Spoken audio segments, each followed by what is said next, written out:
Salut les Veriens et bienvenue dans votre émission d'actu à cœur ouvert. Et cette semaine les amis, elle est clairement sous la coupe du hardware avec plein d'infos sur les casques à venir et du coup notre point de vue détaillé en partie des contracts concernant la précommande du HTC Vive Pro 2. Faut-il acheter ou non ce casque? Allez, c'est parti.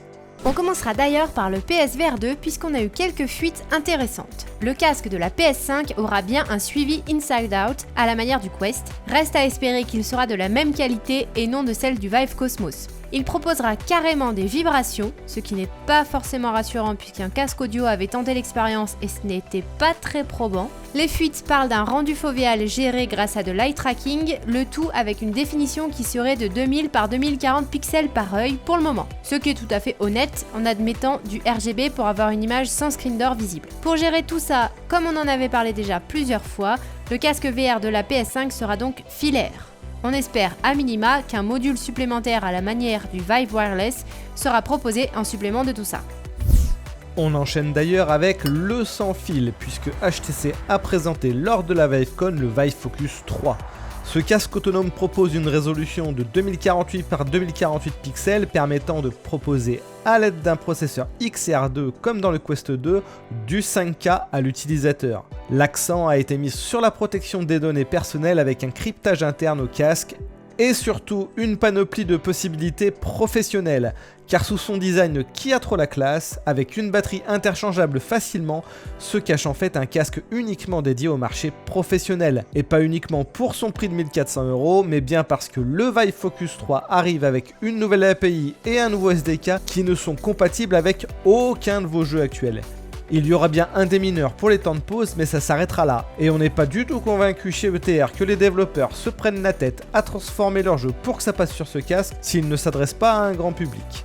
Côté jeu d'ailleurs, on a des perspectives assez intéressantes qui commencent à s'ouvrir puisque de son côté, Facebook, par l'intermédiaire d'Andrew Bosworth, ne s'opposerait pas à l'avenir que la boutique Oculus Quest s'ouvre enfin à d'autres casques que ceux de la marque Facebook.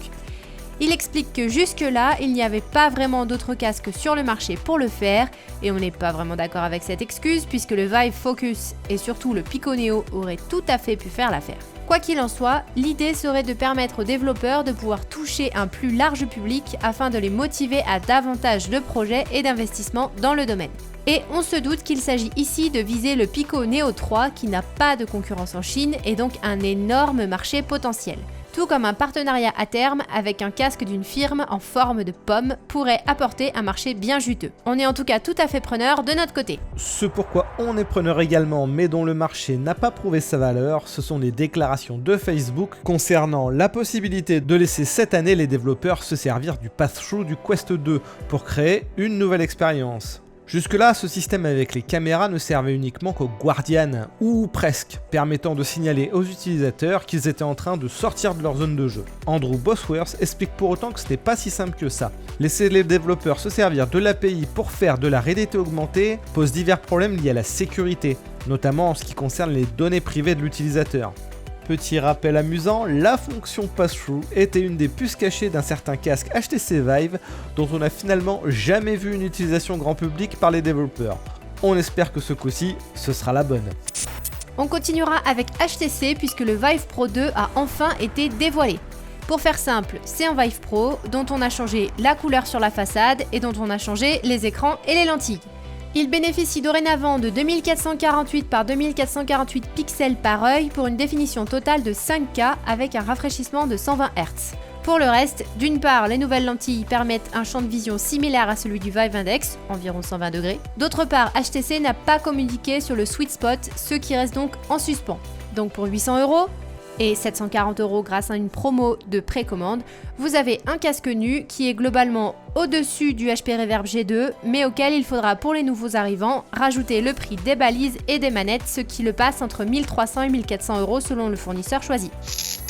D'ailleurs, si vous n'êtes pas à 1400€ près pour de la VR, sachez que le Vive Wireless Adaptateur à 400€ supplémentaires permettra de jouer en sans fil avec le Vive Pro 2. Mais celui-ci est incapable d'encaisser la résolution 5K à 120 Hz, ce sera donc uniquement en 2K à 90 Hz. D'ailleurs, un module d'eye tracking conçu par la firme chinoise Seven Son sera également disponible pour la somme de 300 $ supplémentaires d'ici la fin de l'année. Eye tracking qui aurait dû être intégré au Vive Pro 2 de base au prix actuel de notre point de vue. Alors, à qui s'adresse ce casque ? Eh ben, c'est ce qu'on va voir dans l'instant des contracts. On vous le disait dans l'émission précédente, annoncer la révolution next-gen, c'est risqué de finir en pétard mouillé. HTC révolutionne bien de notre point de vue le marché professionnel, avec un excellent casque autonome et surtout tout l'écosystème qu'il propose, mais en ce qui concerne le marché du gaming, faut être honnête, la révolution n'est pas là. Avec 150 € de trop de notre point de vue, pour un casque qui n'a aucune killer feature, telle que l'eye tracking intégré à ce prix, le gaming PC ne semble être qu'un bonus pour un casque en réalité plutôt destiné aux salles d'arcade. Alors, à qui s'adresse ce casque au-delà des salles d'arcade ?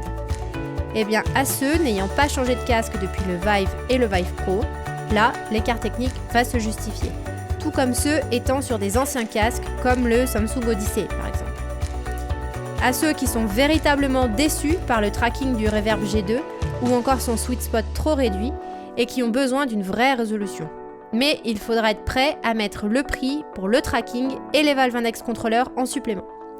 Voilà à peu près qui peut raisonnablement se poser la question de la précommande, face à ce casque qui n'est pas next-gen en l'état, mais qui reste l'un des meilleurs du marché, quoi qu'on en pense. Allez, actu suivante. Un casque VR pour le consommateur, ça nécessite des jeux. Et le Pico Neo 3, qui est littéralement l'équivalent du Quest 2 mais pour la Chine, a bien compris cet aspect. Ce casque va d'ailleurs trouver son chemin vers l'Europe, ce qui est une très bonne nouvelle pour ceux souhaitant un casque autonome sans être assigné à partager toute sa vie et à financer Facebook. Le casque arrive donc avec un line-up plutôt encourageant, avec notamment les très bons Eleven Table Tennis, Audio Trip, Red Matter ou encore les incontournables Super Hot VR et Contractors. On n'a pas encore la date de disponibilité en France, mais on est très content qu'une concurrence qui commence à être sérieuse monte petit à petit face à Facebook et vienne titiller le marché autonome car on a toujours besoin d'alternatives. Et en parlant d'alternatives, on en a une pour Overwatch, mais en VR, qui s'est détaillé davantage via son site internet. De nouveaux visuels sont apparus avec la présentation de la classe Grenadier, mais aussi de l'environnement station de relais avec ses sources d'énergie, ses caches secrètes pour la contrebande et son design basé sur 2 niveaux de hauteur. La grenadière nommée Salters sera donc équipée d'explosifs et pourra créer un trou de verre limité dans le temps qui lui permettra de se téléporter instantanément en lieu sûr après avoir tenté une charge rapprochée face à l'ennemi. Un gameplay qu'on a donc déjà hâte de tester cet été pour sa sortie sur Oculus Quest et PC via Steam et Oculus Store. Confirmé sur PC VR, Quest mais aussi PSVR, c'est Captain Tonehead versus The Punk from Outer Space. Et ce jeu de type Tower Defense a l'air complètement déjanté dans le bon sens. Ne se prenant pas trop au sérieux, il vous proposera de défoncer des requins équipés de chenilles, de lancer des piñatas à l'aide d'une fourchette catapulte ou encore de larguer des bombes avec des chats volants. Ce sera donc en vue à la première personne que vous devrez défendre la Terre de hordes d'ennemis extraterrestres qui souhaitent l'envahir. Vous pourrez donc en conséquence poser divers tours pour vous aider à vaincre tous les ennemis aussi étranges soient-ils, mais aussi bien évidemment faire évoluer vos armes et vos équipements. Bref, de l'action et du fun pour qui souhaite se détendre en VR dans un avenir proche, mais nous n'avons pas encore la date de sortie précise. Une date un peu plus précise pour cette bonne nouvelle puisqu'il s'agirait d'une sortie entre fin mai et juin. C'est le site Galax qui a listé des RTX 3070 et 3080 LHR, signifiant Lower Hash Rate. Des 3070 et 3080 qui sont donc nativement bridés et castrés, non pas pour le jeu vidéo, mais bien pour la création de crypto-monnaies. Si cette protection n'est pas contournée, cela éviterait aux mineurs de trop vouloir ces cartes graphiques puisque leur gain serait divisé par 2. Ce qui permettrait donc aux gamers de pouvoir trouver davantage de cartes graphiques sur le marché. Néanmoins, il n'est pas dit que le prix redevienne normal pour autant. Allez, il est l'heure de la question. Comme chaque semaine, on retient une question dans les commentaires pour l'émission suivante. Et cette fois-ci, c'est Kozu AMV qui demande pourquoi diable les constructeurs ne mettent pas une partie des composants à l'arrière du casque pour l'équilibrer de façon naturelle. Et je veux le retour de l'avatar qui fait pas peur. La fillette manga est malencontreusement décédée. J'ai jeté un sort vaudou, elle est tombée dans la poubelle et quelqu'un a vidé la corbeille par la suite avec un formatage de niveau bas du disque dur.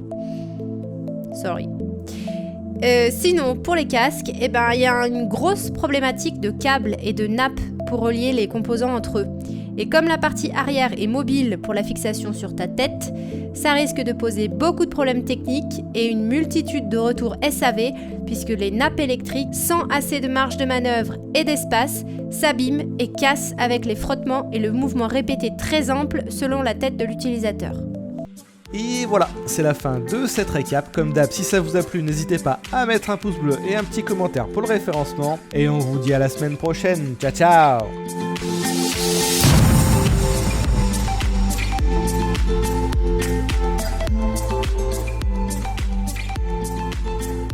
Tadam! Voilà, coiffé, ça donne ça, si ça vous fait moins peur.